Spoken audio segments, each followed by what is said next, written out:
Good afternoon, everyone. I'm Ilsa Connect, and I'm the Deputy Director of Public Policy for the National Center for Victims of Crime. I know a lot of you have been saying, am I in the right place? What's going on? Are we here?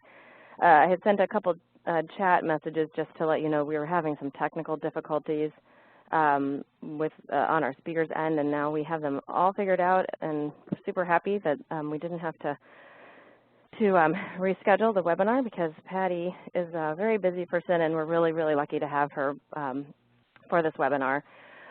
So maybe someone can send me a message and let me know if you're hearing me and if the sound is okay today. It's we just have been having a couple issues.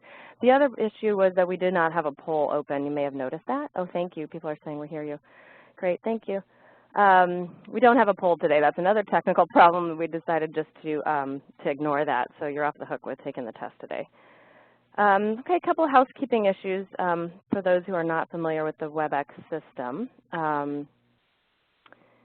Let's see. Okay, so today the audio is coming over your computer speakers. You can also call into the teleconference if you want. You just turn on or adjust your computer speakers to hear. It should be streaming over your computer speakers. If you have any problems with the audio, please call WebEx support at 866-229-3239.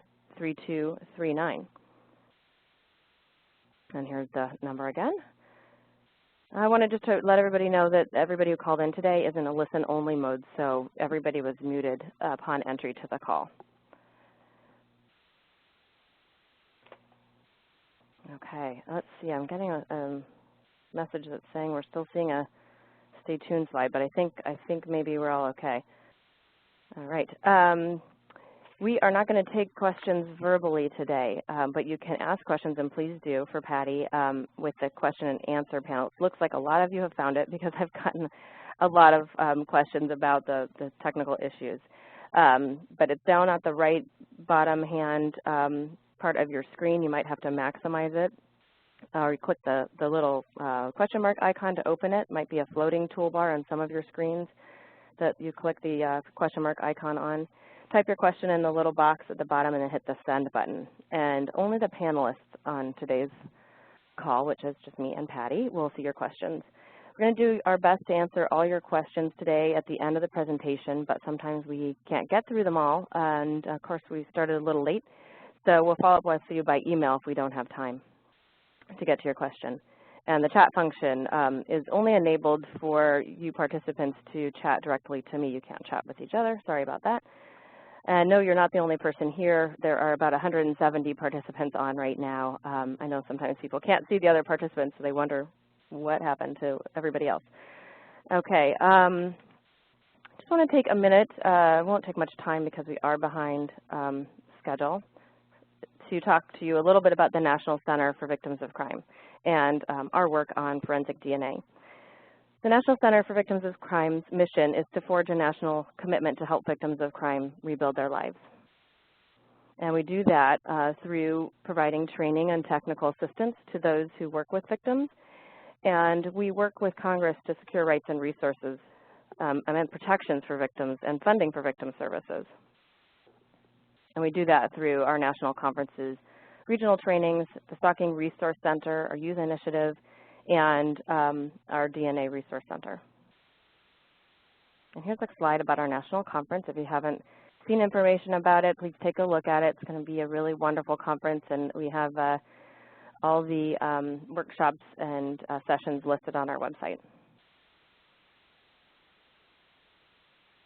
Okay. Just want to talk a little bit about the National Center's work on forensic DNA. Since about 2002, we've been focusing on increasing understanding of forensic DNA among those who interact with victims of crime. And overall, we've been working on maximizing DNA, the potential of DNA technology, because we do know if we use the technology more effectively, we can solve more cases, actually prevent more crime, and bring answers to more survivors. And we want to thank our funders, the Office for Victims of Crime, who support this work through a Recovery Act grant. The goal of this grant is to ensure that professionals who interact with victims of crime have the most up-to-date and accurate information about DNA, so they can provide accurate guidance to those victims that they're working with and whose cases involve DNA evidence. This webinar is the 7th in a series of 8 that are geared towards victim-serving professionals. Our next webinar will be on May 25th, and that will be focused on working with survivors of DNA exonerations. So stay tuned for announcements about those webinars. We have also developed materials that may be helpful to you in your work with victims. Those are on our website as well. And we post news articles about DNA and interviews with professionals in the field and survivors who have important stories to tell about the power of DNA. And those are really amazing stories and really great interviews. I would encourage you to go to the website and check those out. And this is the website, www.ncvc.org/DNA for our DNA Resource Center. And this is my contact information if you have any questions or want to email me with any information. I just want to say real quickly, another addition to our DNA-related work, we are working now with the Office on Violence Against Women to provide training and technical assistance to those communities who are looking at eliminating their rape kit backlog or their untested rape kit backlog. So that will be starting very soon, and you will see information about that on our DNA Resource Center. Okay. We have a really experienced and wonderful speaker with us today. We're really lucky to have Patti join us, and like I said, I'm very glad we got past all of our technical difficulties. Patti is a senior deputy prosecuting attorney for Yakima County, Washington, and a national speaker, trainer, and consultant. For 20 years, she has prosecuted child and adult sexual assault, child and adult homicide, domestic violence, and other felonies, including property and commercial crimes. Ms. Powers is recognized nationally as an expert, keynote speaker, and trainer in the areas of sexual assault and domestic violence trial advocacy. She is a faculty member and trainer for the National District Attorneys Association, and in January of 2009, she began serving part-time as a highly qualified expert for the United States Army in sexual assault investigations. She has been selected as a presenter at each of the 5 sexual assault response team national conferences. And I also want to say that besides all of that resume, she should just add at the end that she has a great sense of humor, and she really has been a joy to work with even through some of our technical problems. A quick disclaimer, the opinions that Patti will state in her presentation today are hers and not an official position of her office. So I want to welcome Patti, and let me get her unmuted here. Oh, there we go, and Patti, it is all yours. Right. Thank you so much, Ilsa, and hello, everyone. I have to say initially that I wish we were all in the same room together, but this is an outstanding way of being able to communicate and then have everyone return to the work that they're doing for victims and in their communities, and for that I'm very grateful. It's been amazing working with Ilsa. She has a great sense of humor, too, and I have to share with you at the beginning that her patience is almost becoming an art form. We dealt with a lot of challenges, and I'm very happy that I now have this chance to speak with you. I wanted to share with you initially that I'm honored to have the chance to discuss work that I'm passionate about, and that's the prosecution of sexual assault. I've had the privilege of doing this work for over 20 years now, and honestly believe that it's one of the highest callings of a prosecuting attorney.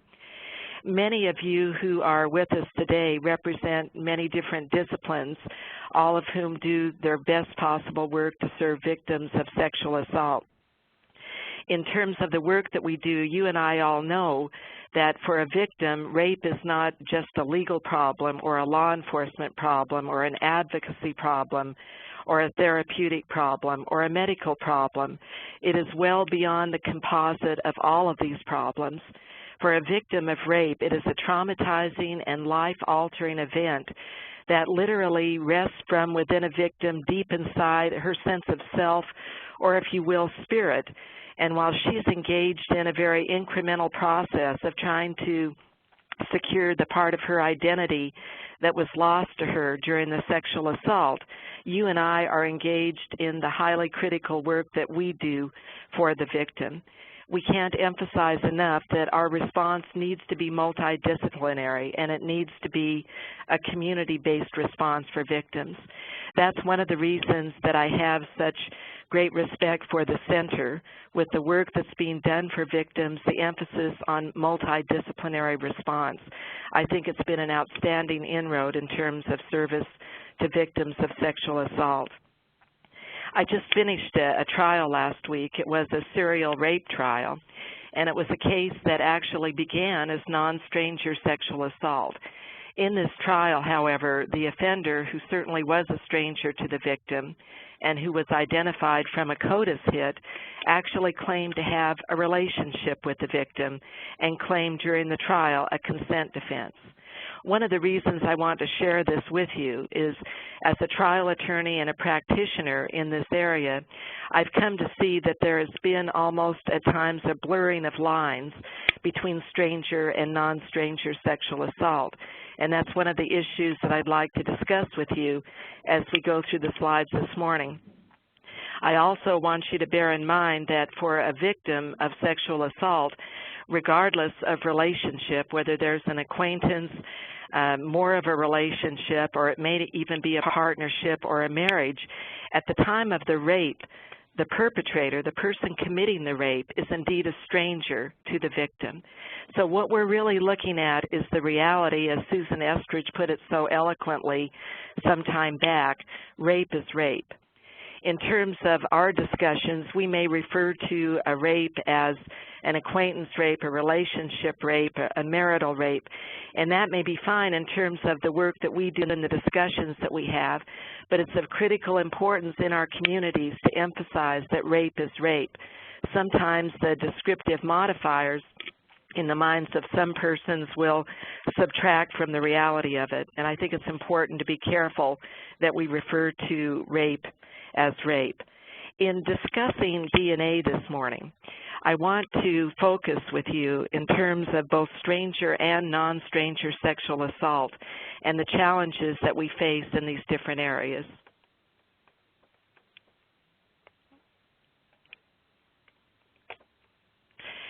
DNA is of great importance for both non-stranger and stranger rape. Regardless of a claim of consent, DNA, as all of us know, will establish the identity of a perpetrator, but it also does a lot more, and I'd like to review that with you.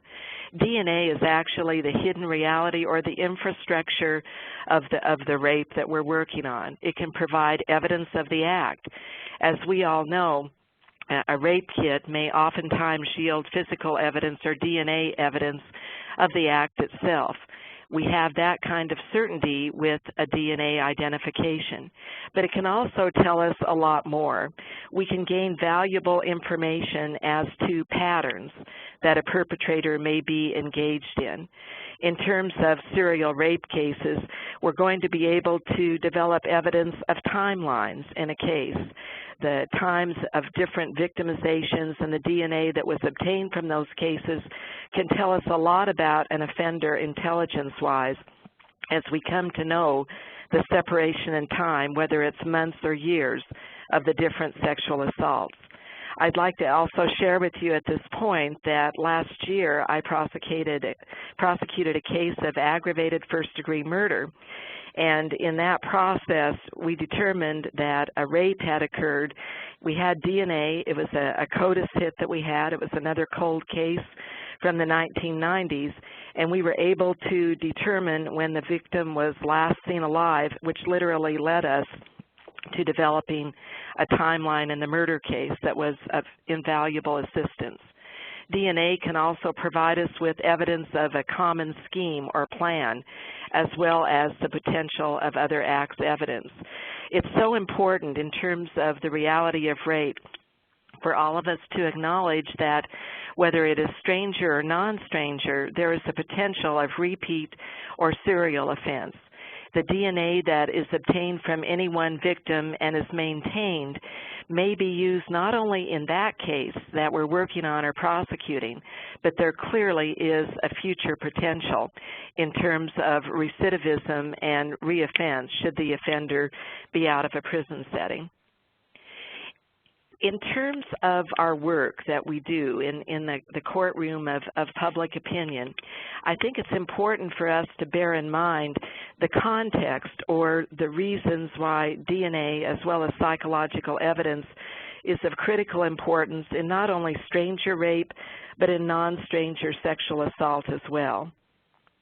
Our fellow citizens who are jurors are coming into our courtrooms with a multitude of different myths and misconceptions that have developed over a period of time within our communities. Where we are at now very clearly is in a position where very frequently society questions the credibility of victims before the victim has had an opportunity to disclose.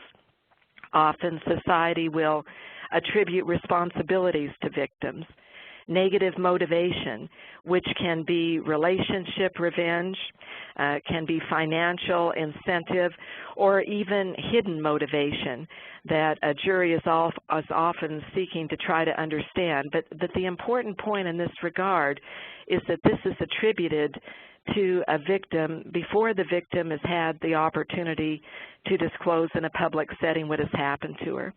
I'm sure that all of you are also very much aware in terms of your work with implied consent, assumption of risk. She should have known that as she put herself into that position and she met this person in a tavern and spoke with him and later on accepted a ride, she should have known that she might be running into a problem. And we also know, against this backdrop of public opinion, that many persons in our community still believe that rape involves weapons and that physical injuries are left. We know also that he said, she said has almost emerged as a monolith in terms of societal attitudes. I want to share with you at this point a prosecution that I had in a child sexual assault case where the child was able to disclose her sexual assault by a family member over a period of many years, beginning with the time that she was about 6 years old. She was able to finally bring this information to law enforcement when she was in her early teens.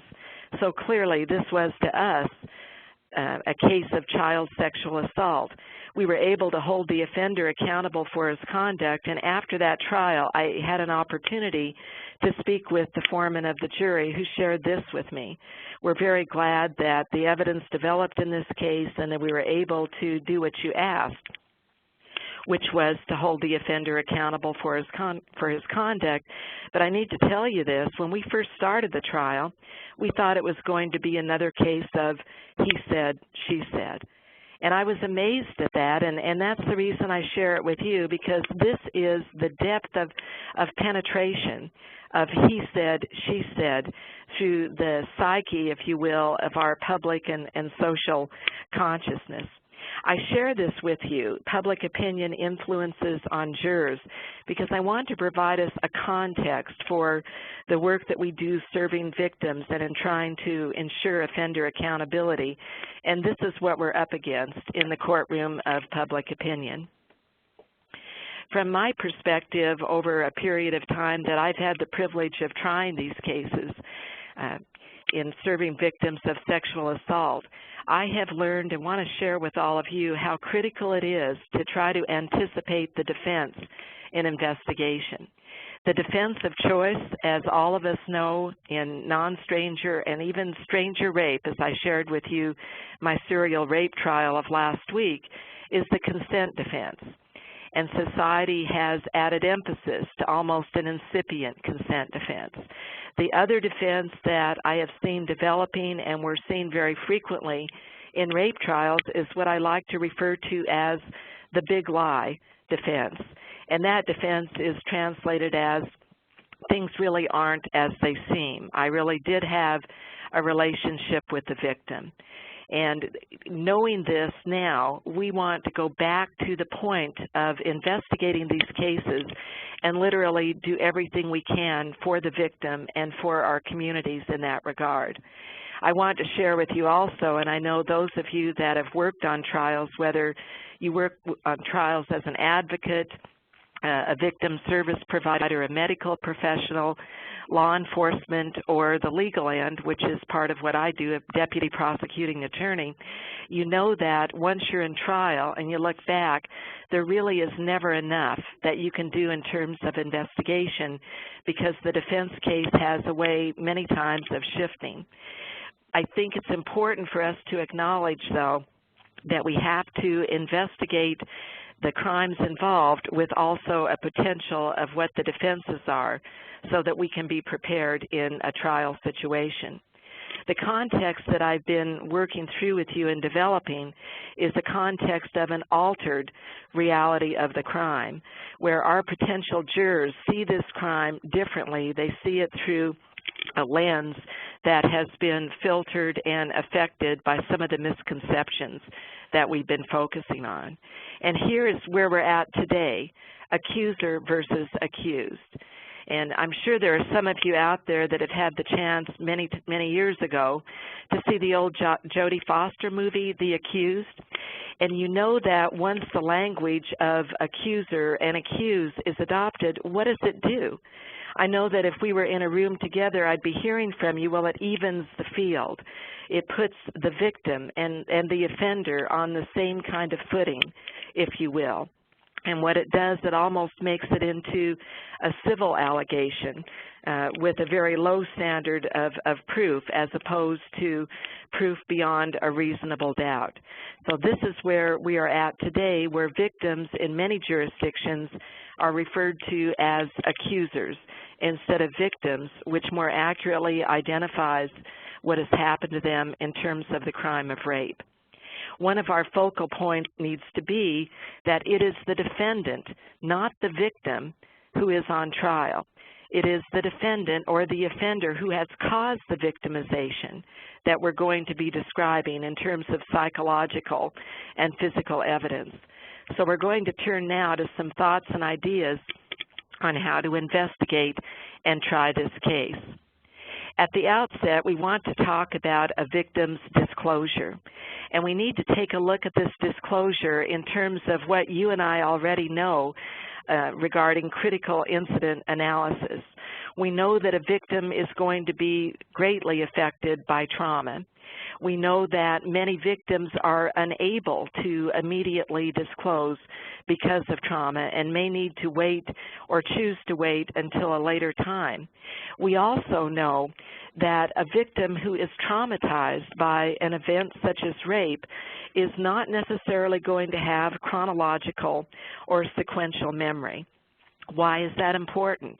It's important because most of us want to ask questions in a logical or an orderly fashion. That's the way we are. We organize our thoughts in terms of chronology or sequence. If we're to ask a victim, however, well, can you tell me the first thing that stands out in your mind, and can you tell me what happened after that, or what happened next? Many victims are going to do their absolute best to try to answer those questions. And when they do try to answer them, they may not have that sequential or chronological memory. And in putting together a response, if you will, from those different snapshots, which aren't necessarily in the same order, they may be placed in a position where there's going to be an argument later on at trial that they were inconsistent, because now at trial their memory is leading them to describe a different kind of sequence. So I offer that to your consideration as a practice tip that I've learned over time. And one of the things that I've developed, and I'd invite you to consider using, is to use that little word able. ABLE, A-B-L-E. It literally is a treasure trove of evidentiary resource. And what it does also is to take the responsibility off of the shoulder of the victims to try to remember things in a sequential order that he or she may not have. So in speaking with a victim about a disclosure, we may say to the victim, could you please share with me what you're able to recall from this event? right? And that allows the victim to respond with whatever information she can share at that point. So that's a word that has helped us immeasurably in terms of allowing a victim the freedom to talk about her experience, what's happened to her, and also is a way of stopping a claim of inconsistency over a different chronology at a later interview or in trial. There are many impediments to disclosure, and I know that all of you who are with us, it's this morning for me, but I know it's this afternoon for many of you, have encountered this in the victims that you've been privileged to serve. There's a fear of retaliation. There's a fear that I'm going to be blamed for this, that I never should have put myself in this position, that no one's going to believe me. Loss of privacy is certainly a key impediment to disclosure for many victims. I recall a child sexual assault case I would just share with you very briefly in synopsis form, where the child was between 9 and 10 years of age. We spoke with her before an interview started. She had a great personality. We were speaking. We were talking about things that were important to her. And then when the interview began, she was asked if she knew why she had come to visit with us today. And she put her head down, and I'll never forget this. And I see the picture in front of me as I'm sharing it with you today.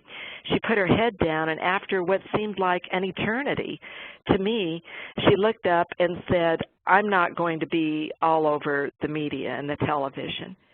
And, you know, she was a young child, but that case occurred during the Bryant prosecution, where there was a great deal of focus on the victim, and there was also a lot of discussion about that in our communities, to the point where this actually filtered down to a young child who I'm sure was not channel surfing or watching these events or the news on television, but it was something that also impacted her. Consider how any victim of sexual assault decides to initiate what is a very acutely public process, and the fear and trepidation that she must have when she encounters the public media that this disclosure may place her into. Denial or suppression of feelings. I can't believe it's true. I don't want to believe it's true. Coping may even engage a victim in terms of denial. So great is the pain and the emotional injury that she has suffered due to the rape. Shame. Many victims feel the weight of shame on their shoulders to the point that those of us who serve victims and speak with them in our offices or hospitals or law enforcement agencies, think back in your mind's eye to victims that you've seen who almost are weighted down by the shame as they present their concerns and come to us for the assistance that we're able to give them. These are only a few of the impediments to disclosure, and the reason I wanted to list them and talk about them very briefly with you is that our juries need to know this. They need to know what it took for a victim to choose to disclose, not only doing something for herself in terms of empowerment, but also trying to prevent further victimization from occurring, and in that regard, serving the safety of our community. A victim's immediate response takes us into the area of psychological evidence. And the message that I have for you today in terms of the evidence that is critical in establishing or recreating the reality of this crime for a jury is going to be composed of both psychological evidence and physical evidence, which in many cases will be DNA. The psychological evidence that we have, and again, this is a very shortened list, and I'm sure all of you have encountered this from victims with even other responses that I haven't listed: fear, frozen fright, physical shock, numbness, and disorientation. All of these features of a victim's immediate response need to be presented to a jury in terms of forensic or psychological evidence attributed to the trauma that she suffered due to the rape. In terms of the shock of a rape, This will also serve to explain, in some cases, why a victim was not able, again, using this word that I'm suggesting that you use also, why a victim was not able to immediately disclose what happened to her. In terms of recreating the reality of the crime and the evidence that we have, we're able to investigate and determine potential evidence due to the victim's disclosure.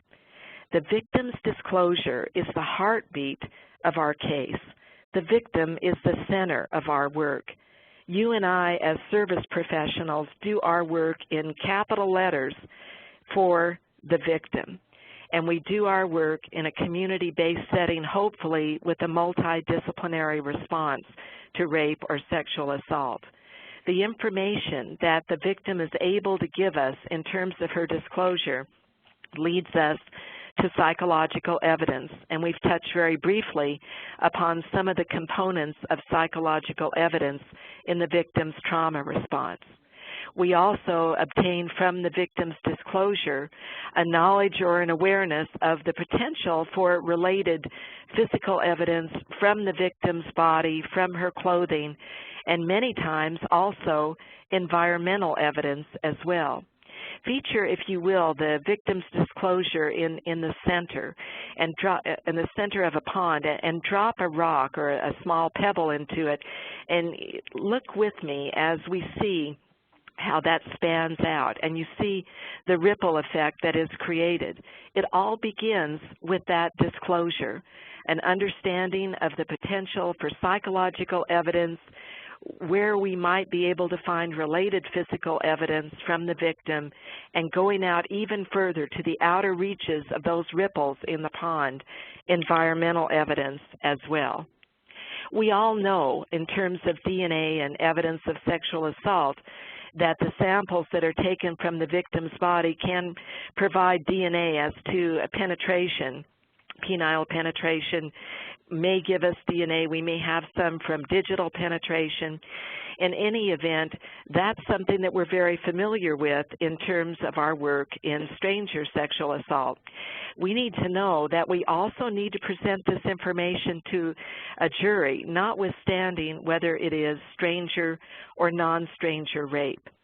It conveys to the jury the significance and the injurious importance of the act of rape, presenting the DNA evidence, regardless of whether this is a so-called stranger or a non-stranger case. We need to present the evidence. It's also important in terms of presenting the evidence to a jury not to stipulate to DNA testing, not to stipulate to the sexual assault nurse examiner or other medical professional taking the evidence and the chain of custody and the care that's given to maintaining the integrity of that evidence, not to stipulate to how a CODIS hit is obtained, for example, and certainly not to stipulate or not to agree without testimony to the presentation of that evidence having to do with the statistical probability of finding another genetic profile that is the same in whatever community the offender comes from. This is critical evidence of the reality of the crime to the jury, and regardless of the relationship, whether this is a stranger or someone the victim thought she knew, it needs to be presented as a very important part of our case. As we all know, there are many different sources of DNA, and these are only just a few. The reason that I wanted to list them out for us today is to be able to focus on some of the different possibilities in terms of our investigation. Blood, saliva, sweat, urine, skin tissue, semen, the victim's body, under her fingernails. There may be some debris from the offender in terms of his skin when she is engaged in an act of trying to move him away from her during the sexual attack. There may be DNA on her clothing. Cigarette butts have yielded DNA in many cases that I've seen. DNA on drinking glasses, on furniture, weapons, ties, anything that a perpetrator touches.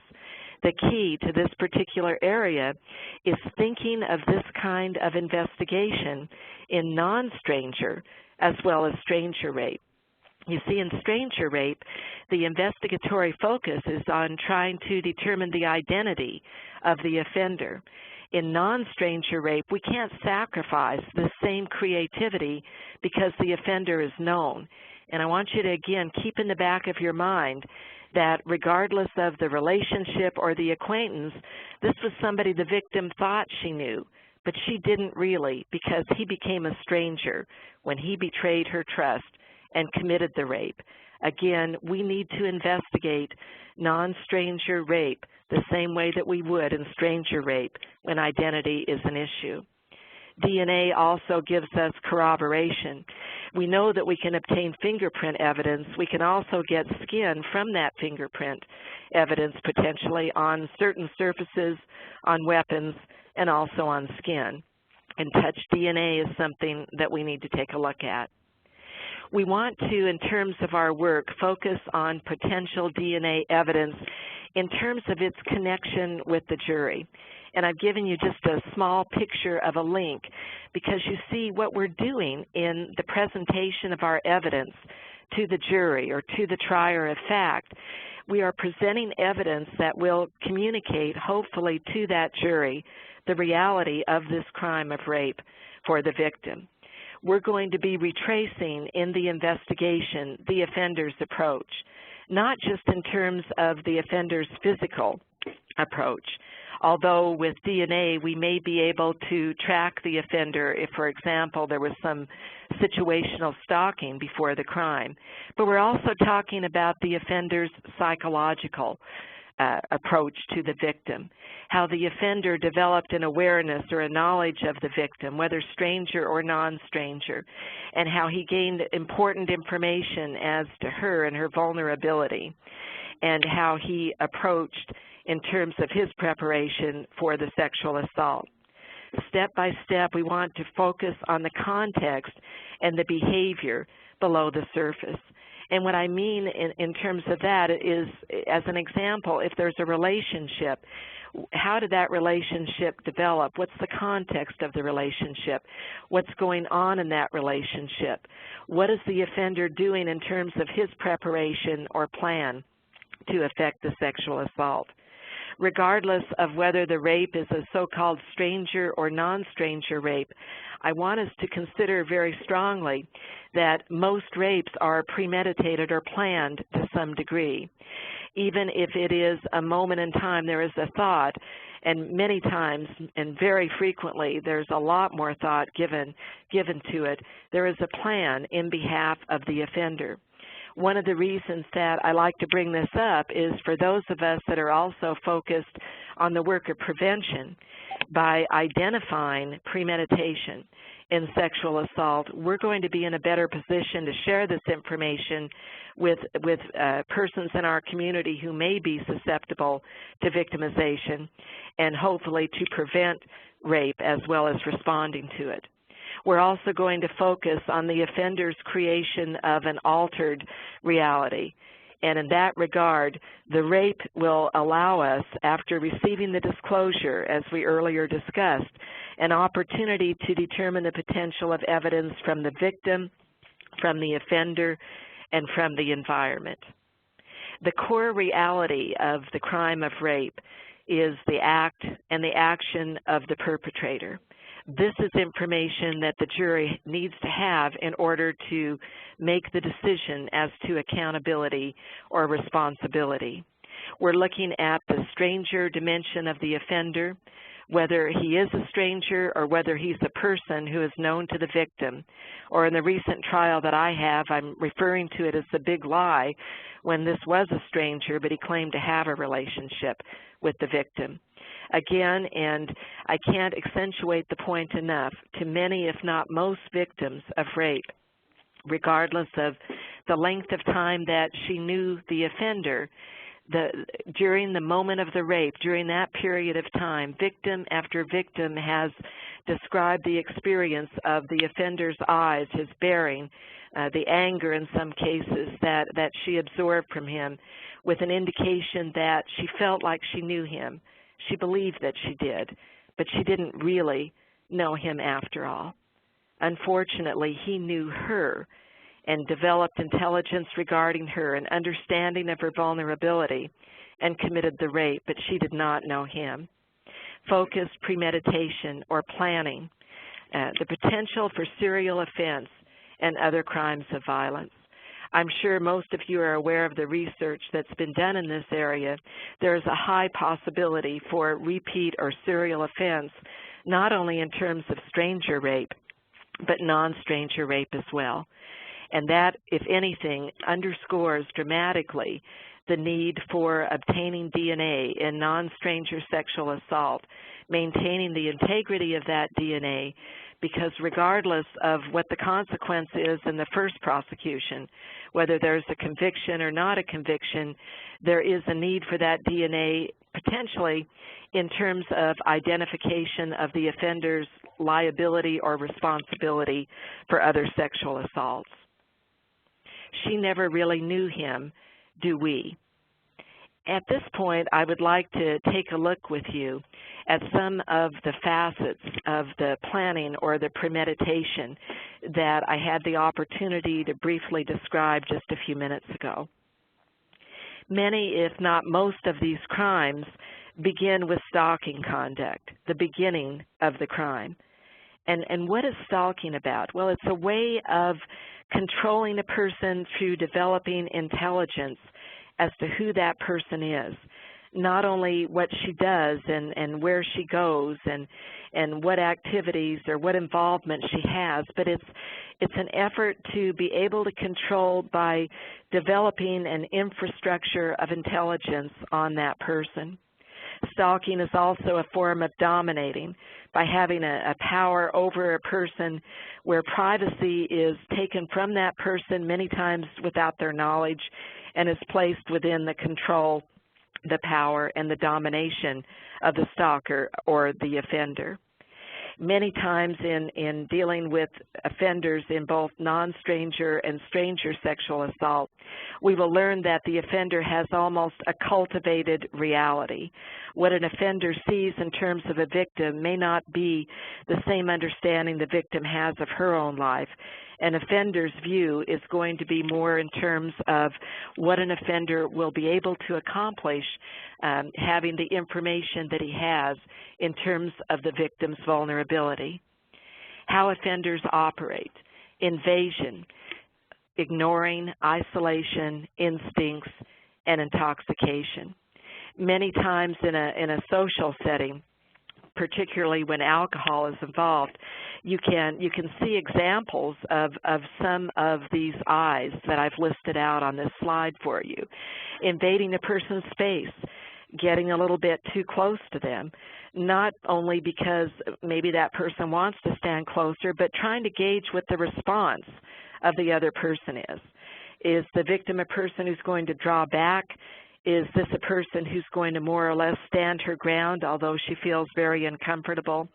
But this is using a physical movement, trying again to develop intelligence or information about a person. Ignoring signals. A person who might be uncomfortable might draw away or shrug her shoulders or use some other body language trying to indicate that the involvement of this person may not be appropriate. Ignoring that, continuing on, trying to develop additional information about our response. I know all of you who are with us today have a myriad of examples about all of these different areas. Isolation is one that we see a lot of. Let me give you a ride home. Your roommate's gone. I'll give you a ride. Don't worry about it. Let's get out of here. I'd like to have a quiet place to talk to you in. All of us, at this point, I can almost see it. I think we're all nodding our heads because we have seen this so frequently in terms of our work with victims. Offenders operating by instinct, an innate ability to sense something in a person that gives him additional information about her. The last I, it's been said, and I'm sure you've heard this many times before, who needs force when you have alcohol? Alcohol has actually been used to the point in sexual assault where it really rises to the level of not needing a weapon and has become kind of a modus operandi device in and of itself. alcohol.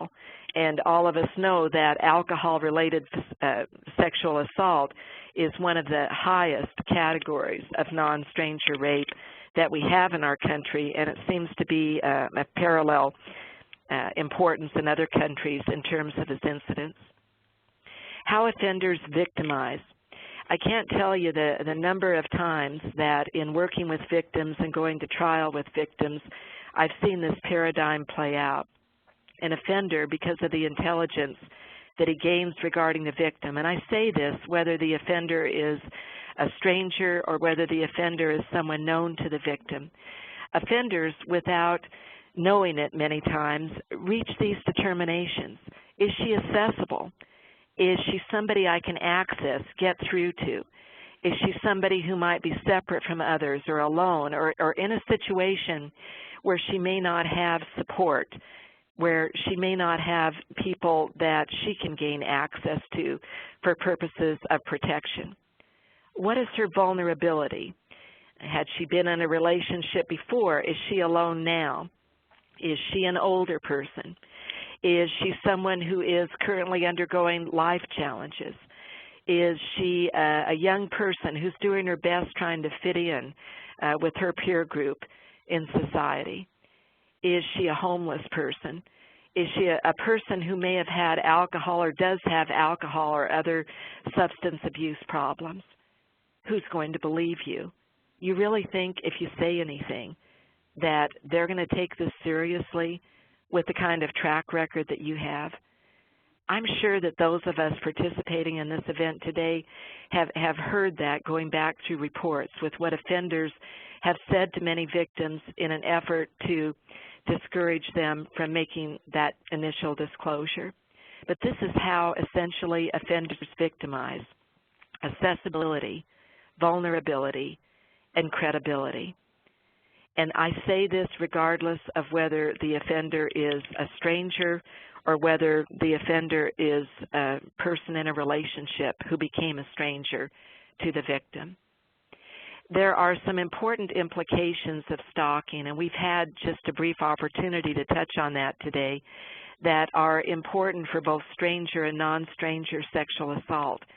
One of the reasons that I wanted to share this with you today is that I want all of us to really broaden our creative horizons in terms of the investigation of non-stranger sexual assault, because really there is sometimes a coalescence, if not a developing congruency, as to these two features of rape: premeditation and planning of attack.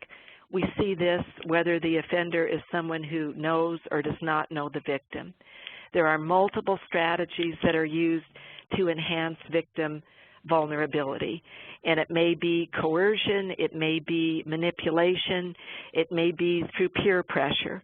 But the point is there are an infinite number of strategies that offenders use after they have developed information or intelligence as to the victim and what her vulnerabilities are. Deliberate use of alcohol. Again, who needs force when there is alcohol? And we also know regarding our society and the myths and misconceptions that are out there that alcohol use is considered in some areas by some people as almost an assumption of risk. If you drink, you should know that there can be consequences. You've got to be on your toes. If you're not, something could happen to you. You never should have put yourself in that position. How many times have we heard that? I know you've got to be nodding your heads because I know we hear it. I know we hear it a lot. With regard to alcohol-facilitated sexual assault, and I've indicated that this is perhaps the largest category of non-stranger sexual assault cases. This particular, in these areas, not only is there an underreporting by victims of sexual assault, but there is not always as much prosecution as we would like to see. And when there are prosecutions, there are many times challenges to those prosecutions from the juries in our community. This is an area, however, that is incredibly, unfortunately, and tragically ripe for repeat offenders. we need to take a serious look at these cases. And again, I invite you in your creative consideration of investigation of alcohol-facilitated rape to use DNA as a tool, to look for DNA on glasses, on beer cans, on beer bottles, to help establish and corroborate the information that the victim is able to provide in this area.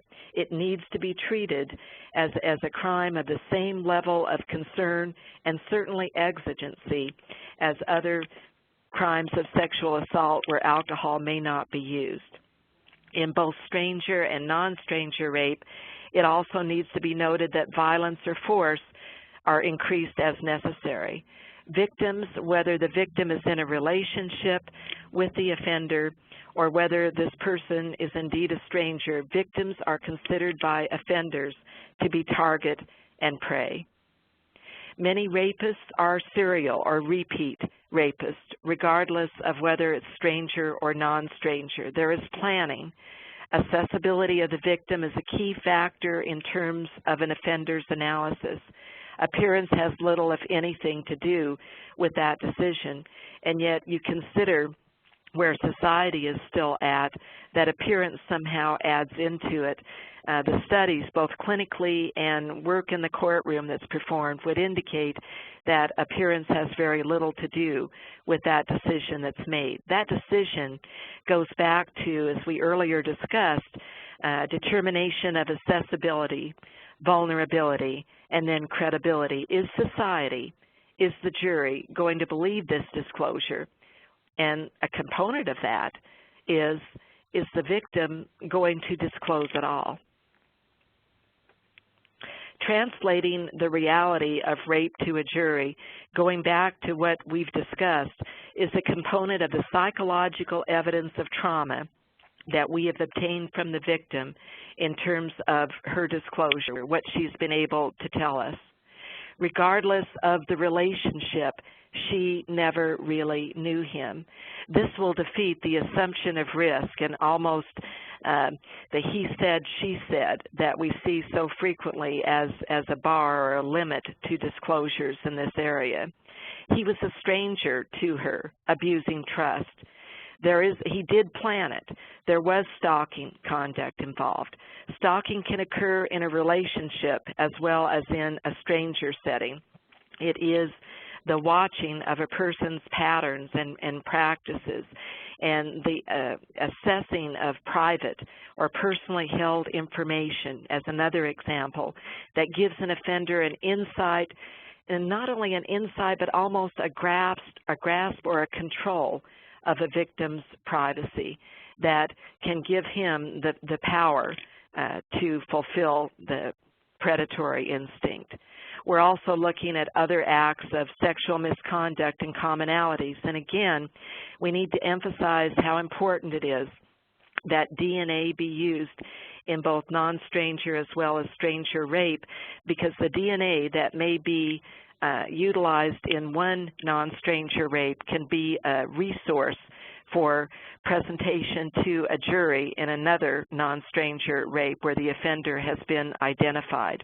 The second important point that we have to consider is we need to bring alive the crime and to corroborate the information that the victim is, again, able to share with us to translate the reality of the rape to a jury. It is the offender who caused the victimization, the delayed disclosure that you and I may have encountered in our work, a victim not being able to disclose fully all that happened to her, a victim who may only be able to disclose in layers, a victim who was not able to initially tell the law enforcement professional or the medical professional about all aspects of the rape. So great was the shame that she felt she was not able to describe all of it.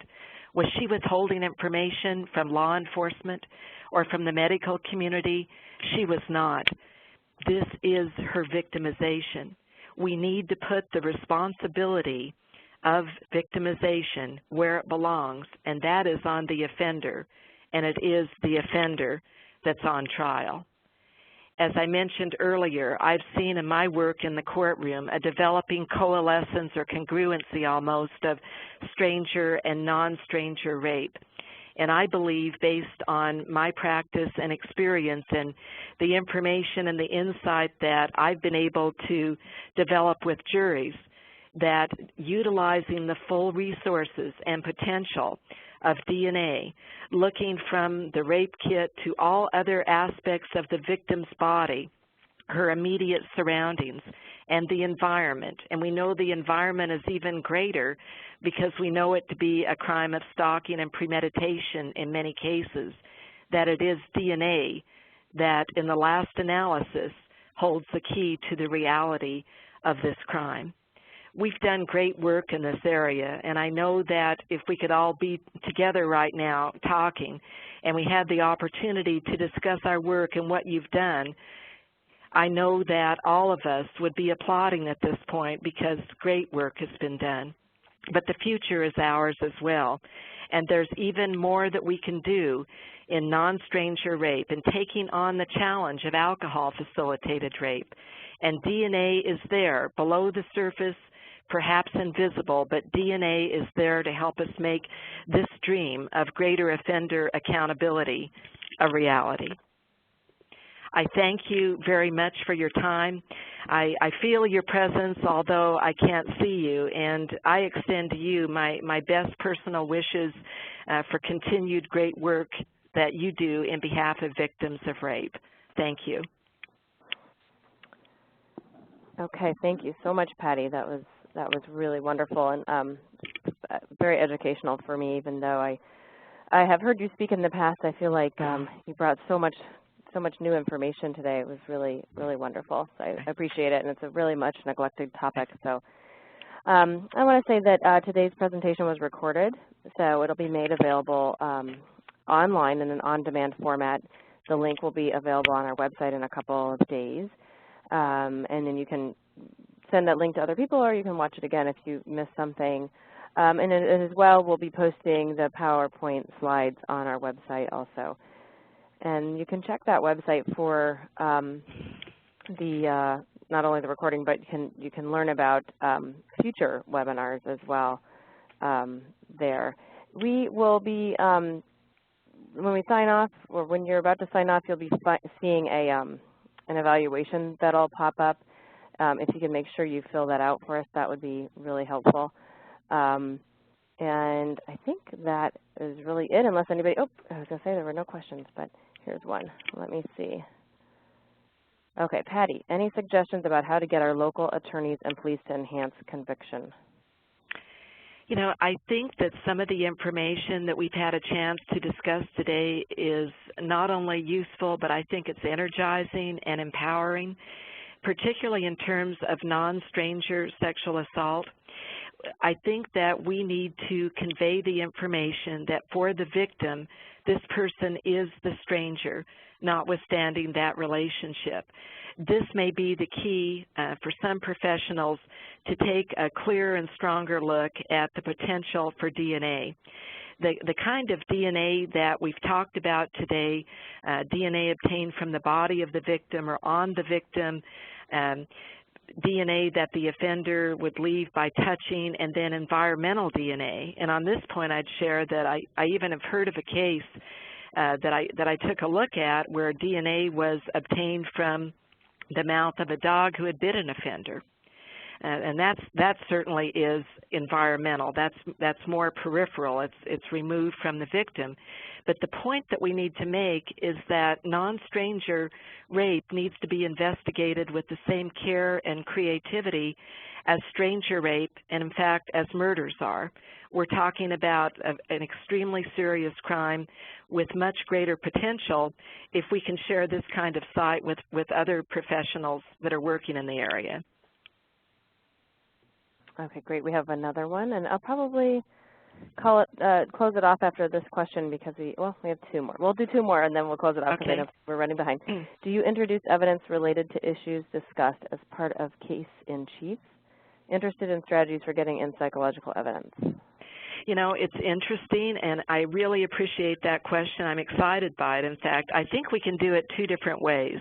depending upon our jurisdiction. In some jurisdiction, we may be able to introduce expert testimony on some aspects, for example, of counterintuitive victim behavior. What I've done in many of my cases is to bring this forward to the victim by direct examination. We can ask the victim questions that help elicit what the experience is. We want to inquire about her sensory experience of the crime. For example, when the offender held his hand up to your throat, as you've described for us, and you've told us also that when he did, he was pressing his hand into your throat. When he bore his body down on you, are you able to describe what your experience of that was? I can recall a response where a victim shared that she felt like his hand was almost going all the way back to the back of her neck. Now, physically, his hand did not penetrate her neck, but that was the depth of her experience. So I asked her for the attendant emotional detail. She believed he was going to kill her. And I mentioned, I'm glad that that example came to my mind, because I want you to know that many, if not most, victims of non-stranger rape fear death or serious physical injury. So we're in a position in direct examination through sensory and emotional details to ask the victim for the information that in turn you and I can present to the jury for what it is. The word frozen fright, for example, that may be a term of art, but it does not constitute necessarily a psychological phenomenon that would require psychological testimony from an expert. We can describe it to the jury, and what we do in that regard with the sensory details, we're trying to encourage the jurors to place themselves in the position of the victim to know how she felt. Once we're able to get a jury to relate in this secondary sense to the sensory details, they are assessing credibility, and that's what we want from them. Okay, great. Thank you, Patti. And one more. This is kind of a statement, but I think you've covered it to a certain extent, but I was just thinking about this a little bit. They say the problem is that the perpetrator says it was consensual and nothing more happens. You know, we hear, I'm sure there are lots of folks out there who have these issues in their community, and you know, we even know that a large portion of the untested, well, we believe that the untested rape kit backlog is because we take rape kits in these cases and then nobody asks for them to be forwarded, and so they sit in the police evidence lockers. They never even make it to the lab. So some of it is based on probably, you know, maybe a lack of training, and I'm wondering if in a community or a prosecutor's office like yours, you know, do you think that there's just a lot more training because you're getting, you know, you get these cases that do come to you from law enforcement, or what do you think makes the difference? Well, I think one thing that we're very much focused on is that we anticipate a consent defense almost in every case. And I mentioned again the trial, it was a serial rape trial that I finished last week with a stranger, and that was a consent defense as well. And actually there was some very strange circumstantial evidence that he focused on trying to persuade the jury that he knew the victim. Well, the jury did not accept that, and they convicted him. But I think we need to bear in mind that we're in the investigation, we're investigating the totality of the victim's experience based on that disclosure. We also need to investigate what we know is going to be a consent defense. We're going to see it in every case. So I think by knowing that and looking to that in the investigation, we're in a much better position to pursue the cases. I know that all of us representing different states have challenges with our crime labs. They're undergoing significant challenges in terms of dwindling budgetary resources. We hear about that all of the time. But I think when they start seeing how prosecution can be more effective and enhanced by some of the other DNA resources that we're looking at in non-stranger cases, also in addition to the rape kit, they're going to see more success in their efforts as well. Okay, it looks like that's the end of our questions. Again, I want to thank you, Patti, so much for taking your time to do this webinar with us. And if anybody has any further questions, they can email Patti. Her email is there. You can email me.